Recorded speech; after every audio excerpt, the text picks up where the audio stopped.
COVID-19 called Tracking COVID-19. I'm Anil Thomas and a special half-an-hour show wherein we tell you all the developments on the pandemic. Lockdown 4.0, day 9, and even as cases continue to spiral globally and domestically, attempts are being made to bring normalcy back into our lives. Making sense of all the number crunching, recovery rate in the country rising to 41.57%. We take a look at some positive stories in the pandemic and also take stock of the global situation on this particular virus. But first up this Tuesday, a look at the top stories we are tracking this hour. Battle against COVID-19 continues. 60,490 patients have recovered and have been discharged. Recovery rate in the country rises to 41.57%. 80,722 active cases. 4,167 deaths. Sensex Nifty rise 1%. Banking shares gain as investor sentiment lives on stimulus hope and as major economies reopen from the COVID-19 lockdown.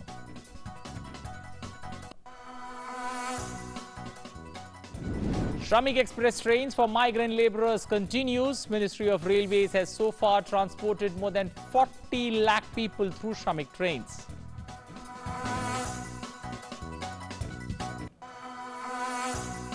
PM continues to hold talks with world leaders on COVID-19 pandemic.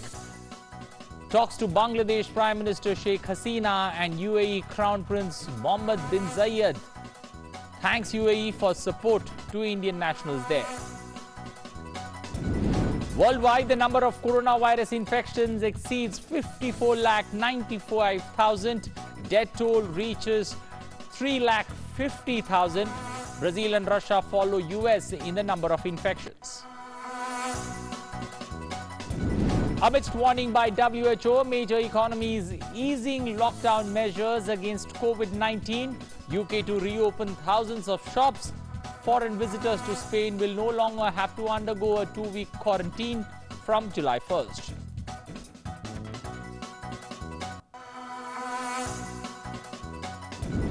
WHO halts the trials of hydroxychloroquine over safety concern. Experimental drug Remdesivir and HIV combination therapy still being tested.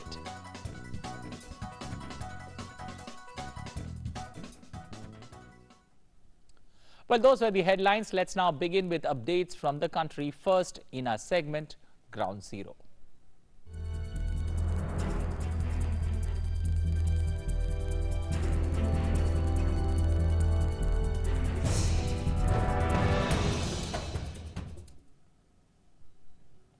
Well, a look at the COVID-19 situation in India. The active number of COVID-19 cases across the country has risen in the last 24 hours. It's now 80,722 patients that are there.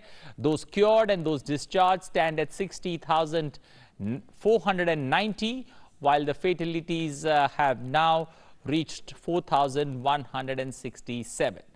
Talking about the states that have been severely affected, Maharashtra continues to be the epicenter of this particular pandemic. Maharashtra, Tamil Nadu, Gujarat and Delhi continue to be the worst affected states in the country. Well, moving on, India has imposed one of the world's largest and the world's toughest measures against the spread of COVID-19. Unfortunately, this meant many Indians got stranded away from their homes, both within and outside the country.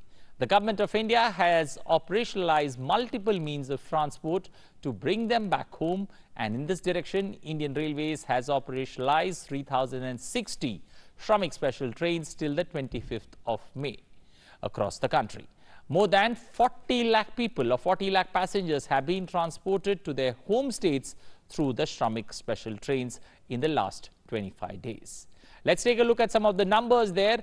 On the 24th of May, 237 Shramik specials were moving 3.1 lakh passengers. They are the top 5 states from where trains have originated. Gujarat with 853 trains, Maharashtra with 550 trains, followed by Punjab having 333 trains, Uttar Pradesh with 221 and Delhi with 181 trains that have moved. The congestion witnessed in the railway network on the 23rd and 24th of May has been resolved. It had occurred due to the convergence of more than two-thirds rail traffic on routes to Bihar and Uttar Pradesh and late clearance of the terminals due to the health protocols that needed to be completed by the state authorities. The matter has been resolved through active consultation with state governments and also finding other feasible routes for the journey.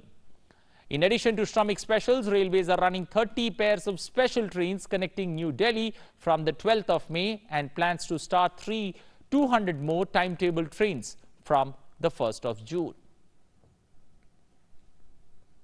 Well, after taking a look at the trains, it's now time to take a look at the flights. After over 60 days, domestic passenger air service resumed across the country on Monday, bringing much cheer to the aviation industry. Strict protocols are in place to make travel safe from both the health and security perspectives. Many flights were cancelled to destinations that are still reluctant to open their air services. A restricted number of flights operated from Mumbai. Masks, sanitizers, PPEs, all added to safety of passengers and personnel who maintain social distance at the airport. The airport check-in process, boarding pass and security check were done without any physical contact. Airports and airlines have never been more sanitized, but this may well become a norm until the threat of COVID-19 goes away. The Civil Aviation Minister Hardeep Singh Puri tweeted that 532 flights and 39,231 passengers on Monday had travelled and action has returned to the Indian skies. The Government of India announced last week that domestic air service would be resumed from 25th of May under certain guidelines. States like Maharashtra, West Bengal and Tamil Nadu had shown reluctance to allow them to restart. Others including Karnataka, Tamil Nadu, Kerala, Bihar, Punjab, Assam and Andhra Pradesh announced their own quarantine protocols for passengers arriving at their airports. Some states have even decided to keep passengers in institutional quarantine centers while others have enforced home quarantine. Well, moving on, the second phase of Vande Bharat mission in the Gulf, bringing back stranded Indian nationals back to the country, will begin today. 8 flights will be operating from the UAE on the first day today. Over 1,300 passengers are expected to fly back to India in these flights. Approximately 140 flights from Gulf countries are scheduled in this phase till the 8th of June. Maximum number of flights are scheduled from the United Arab Emirates. A list of 57 flights have been declared as of now from Dubai and another 26 flights from Abu Dhabi.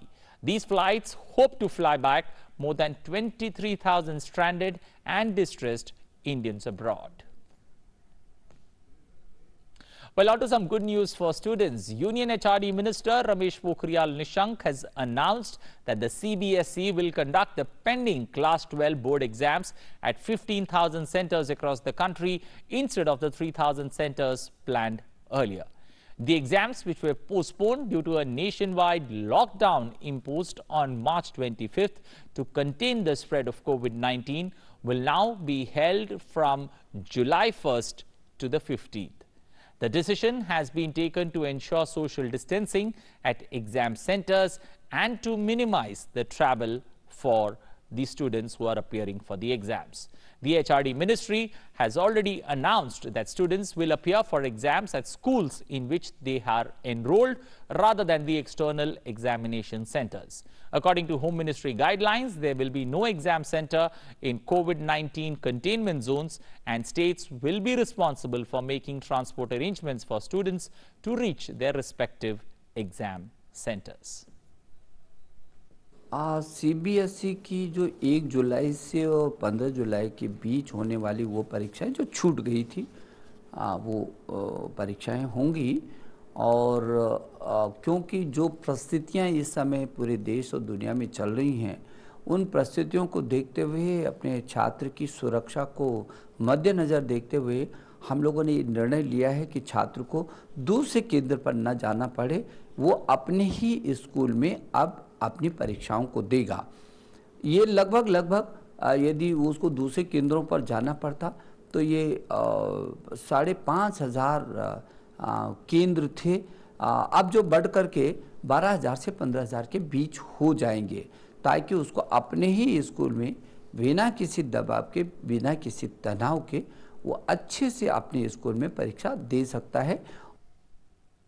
Prime Minister Narendra Modi continued to connect with world leaders even amidst the global pandemic to ensure a united front against the virus. Prime Minister Modi, while greeting Crown Prince of Abu Dhabi, Sheikh Mohammed bin Zayed Al Nahyan, on the occasion of Eid ul-Fitr, thanked the Crown Prince for the cooperation extended to Indian citizens in the United Arab Emirates. In a tweet, Prime Minister Modi said, and I quote, "Conveyed Eid ul-Fitr greetings to His Highness Sheikh Mohammed bin Zayed Al Nahyan and the friendly people of UAE, thanked him for the cooperation extended to Indian citizens in UAE.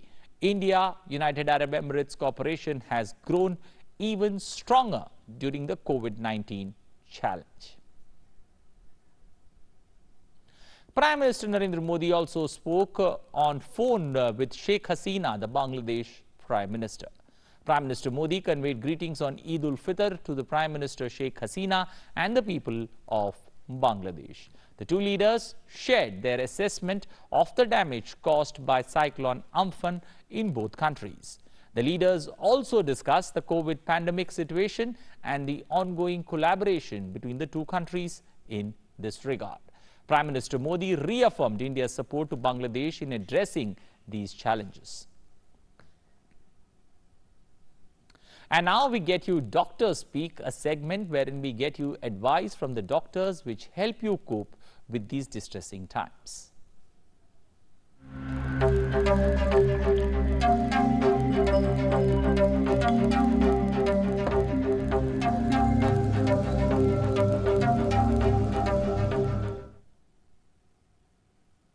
Well, as the world is reeling under the COVID-19 pandemic, Dr. J.S. Tityal, the professor of ophthalmology in AIIMS, explains how human eyes can act as a portal of entry for the virus and briefs about the steps that need to be taken to protect our eyes.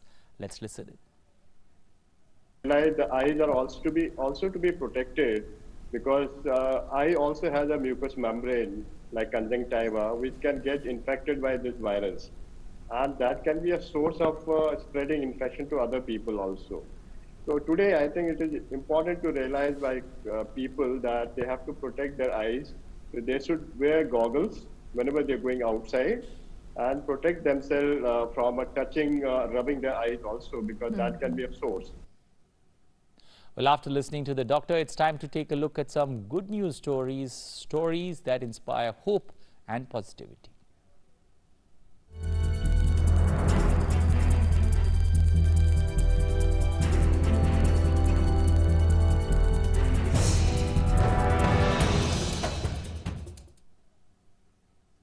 Well, our first good news story comes from down south in Tamil Nadu, in Tirupur district in Tamil Nadu, which is famous for its woven fabric production globally, has once again attracted worldwide attention.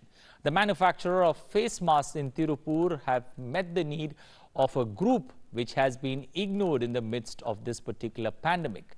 The owner of the mask making factory said he was thinking of doing something for the Divyangs. He also got the approval from the government to make a special type of mask for the Divyang Jans. As part of a pilot project, 81,000 masks are being distributed to nearly 13,500 people with disabilities, as well as their parents, other close family members, caregivers, classmates and teachers. This mask will prove to be very useful for the Divyangs. Moving on, a young girl from Jammu and Kashmir's Udhampur is helping villagers by selling vegetables amid the lockdown. Kavita, who had just completed her graduation in nursing, is helping out others by selling vegetables in nearby areas and also at their doorstep. She daily goes to nearby villages and sells vegetables to the needy at their doorstep. People have expressed happiness as now they are getting fresh vegetables at their doorstep. पहले हमने उधमपुर जाना पड़ता था सब्जी लेने, तो वो हमें बहुत दूर पड़ता था। अभी गाड़ियों की प्रॉब्लम है तो हम उधमपुर नहीं जा पा रहे हैं। जो हमारी छोटी दीदी कविता है, तो इसने अभी BSc नर्सिंग की है।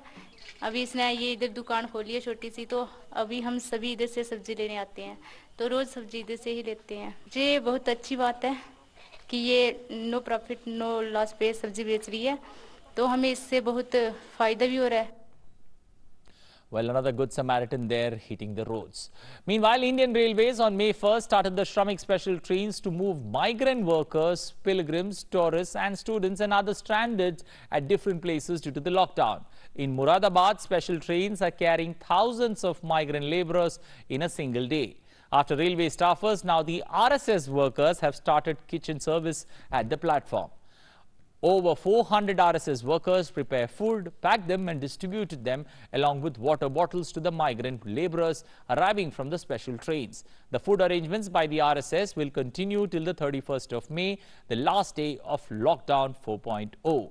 Besides, RSS also plans to increase the number of meals to 15,000 meals per day. They were also following the government's social distancing guidelines while distributing food and water in the trains at Moradabad railway station.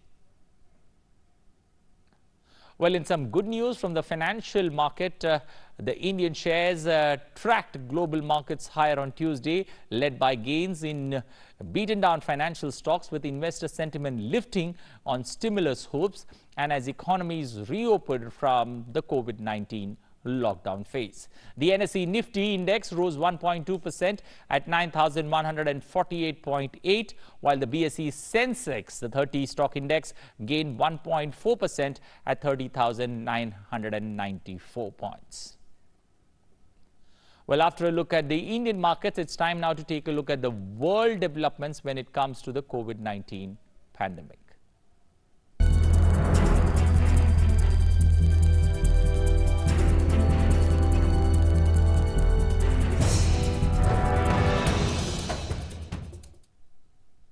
World Health Organization WHO has warned world nations that there can be an immediate second peak of COVID-19 if lockdown measures are withdrawn too soon. Mike Ryan, head of the WHO Emergencies Program, in a press briefing said that countries had to work to ensure there was no immediate second peak of the virus. He further added that countries would have to put in place comprehensive strategies to ensure a downward trajectory of cases of COVID-19. The World Health Organization on Monday has further said that it is temporarily dropping hydroxychloroquine from its global study into experimental COVID-19 treatment, saying that its experts need to review all the available evidence to date. WHO Director General Tedros has further clarified that in light of a paper published last week in The Lancet that showed people taking hydroxychloroquine were at higher risk of death and heart-related problems, there would be a temporary pause on the hydroxychloroquine arm of its global clinical trial. Other treatments in the trial, including the experimental drug remdesivir and an HIV combination therapy, are still being tested. Sri Lankan government has said that it will review the process of repatriating Sri Lankans stranded abroad, as around 80 returnees were found to have contracted COVID-19. The move came as 22 out of the 42 who tested positive on Monday and 49 of the 52 who tested positive on Sunday are returnees from Kuwait. Similar trend has been seen in returnees from other Middle East countries, including UAE, where a majority of Sri Lankan expats are employed. Director General of Health Services, Anil Jayasinghe, said that the government will review the frequency of bringing Sri Lankans back from overseas. He said that with the latest developments, it is likely that there will be a gap between flights bringing down Sri Lankans so that the authorities have time to deal with the returnees more closely. A total of 477 patients are currently under medical care, while the number of recoveries in the country stand at 695 out of a total 1,182 cases. 10 persons have died of the virus, with the latest death reported to be of a returnee female from Kuwait who was undergoing quarantine. There are over 1 million Sri Lankan nationals employed abroad, and several have become unemployed due to the COVID crisis. Shifting from Sri Lanka to Nepal, it has reported its 4th death due to COVID-19. According to the country's Ministry of Health and Population, swab sample of a 70-year-old patient who had died on the 17th of May tested positive for coronavirus. Meanwhile, 79 more persons tested positive on Monday, taking the total number to 682. On a positive side, 25 persons have cured and have been discharged from various hospitals of the Himalayan nation on Monday. There are now 566 active cases, while 112 people have recovered. 4 persons have died of COVID-19 so far. Currently, 46,029 people are under quarantine and 566 persons are kept in isolation across the country. All 7 provinces of the Himalayan nation are affected by COVID. Moving to South America and Brazil, scores of Colombian migrants, tourists and students remain stranded in Sao Paulo International Airport in Brazil due to the lockdown over the new COVID-19 norms. Even as these stranded travelers hope to return home, other countries are imposing restrictions on travel from Brazil as it became the world's #2 hotspot for COVID-19 cases. Meanwhile, Brazil surpassed the United States in the daily coronavirus death toll. Brazil, for the first time, recorded fatalities higher than that of United States over the last 24 hours. The country has registered more than 23,470 deaths so far, with around 3,74,900 cases of infection being reported from the South American nation. Meanwhile, Spain has announced its borders will be open to tourists from July 1st. The government there, the Spanish government, has decided to lift a 2-week mandatory confinement of all travelers arriving from overseas starting from July 1st. The world's second most visited nation closed its doors and beaches in March to handle the COVID-19 pandemic, imposing a 2-week quarantine on overseas visitors. Spain Prime Minister had already announced over the weekend that his nation was ready to welcome some foreign tourists starting in July. Well, shifting to Spanish neighbors, the United Kingdom, Britain to reopen thousands of high street shops, department stores and shopping centers next month. It will set out a timetable for businesses as part of moves to ease the COVID-19 lockdown. Prime Minister Boris Johnson said that from June 1st, outdoor markets and car showrooms could be reopened as soon as they are able to meet the COVID-19 secure guidelines. All other non-essential retail also to be opened from June 15th if the government's tests are met. The California Department of Public Health said that businesses and churches, synagogues and mosques can reopen. They can open at 25% occupancy capacity and with other restrictions in place. The new rules come amid a time of mounting pressure of state lawsuits from churches and protests. President Donald Trump stressed upon reopening of churches and America getting back to work. But under the new rules, business owners and religious leaders have to wait for approval from county health officials before reopening of shops. The global pandemic has killed nearly 1 lakh people in the United States alone. Dubai has announced gradual reopening of business activities from May 27th. There will be no restrictions on movement between 6 a.m. and 11 p.m. The decision was taken following a comprehensive assessment of the committee's reports, various health and socio-economic aspects, and a thorough review of the COVID-19 situation. International guidelines for coexisting with COVID-19 were also taken into consideration before making the decision. The new measures are aimed at adapting to the COVID-19 situation without disrupting activity in vital sectors while strictly observing precautionary measures. Well, coronavirus has transformed our lives into a new normal. In northern France, family members of elderly people living in care homes can now meet them with the help of a giant transparent plastic bubble. This innovation is helping residents and their loved ones to be physically in touch again, while also maintaining social distancing in order to avoid the spread of COVID-19. France has so far registered more than 1,83,067 COVID-19 cases in France, with around 28,460 deaths.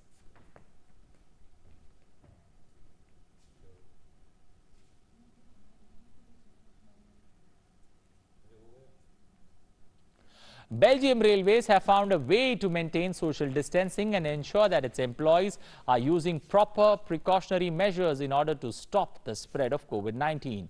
It is using sensors to keep an eye on its workers. This can detect whether employees are wearing masks and complying with physical distancing norms or not. A warning will sound if too many people assemble, do not have a face mask, or get too close with each other. Number of deaths from COVID-19 in Belgium has so far crossed 9,300, while the country has registered more than 57,340 cases of infection.